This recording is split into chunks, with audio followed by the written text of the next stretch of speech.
Două dintre prioritățile mele în calitate de viitor consilier județean sunt 1. Promovarea brandurilor autohtone. Și aici, ca să fie pe înțelesul tuturor, am să exemplific.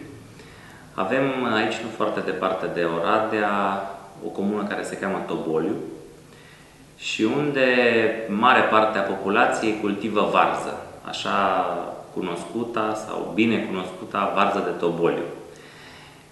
Îmi propun să ajut aceste comunități, cum este cea de la Toboliu, să înregistreze ca marcă înregistrată cu toate formalitățile și toate procedurile necesare acest produs al lor autohton, astfel încât să devină un brand și implicit să aducă o dezvoltare acelei comunități. Acea comunitate poate să obțină niște venituri foarte bune dacă nu vor vinde doar varză pur și simplu, ci dacă vor vinde un brand, varza de Toboliu, bineînțeles cu o piață de gros în imediată apropiere, undeva pe raza comunei. O altă prioritate în calitate de viitor consilier județean ar fi implementarea proiectului numit Sistemul Integrat privind managementul deșeurilor în județul Bihor. Este un proiect care implică înființarea a 6 stații de transfer pe raza județului.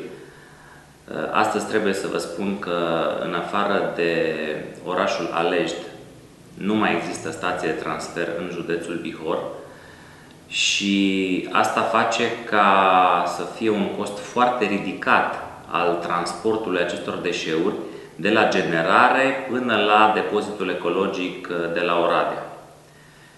Acest proiect implică totodată ca pe viitor să avem un județ mult mai curat și, așa cum vă spuneam, trebuie să fie această curățenie cu un preț suportabil de către cetățean.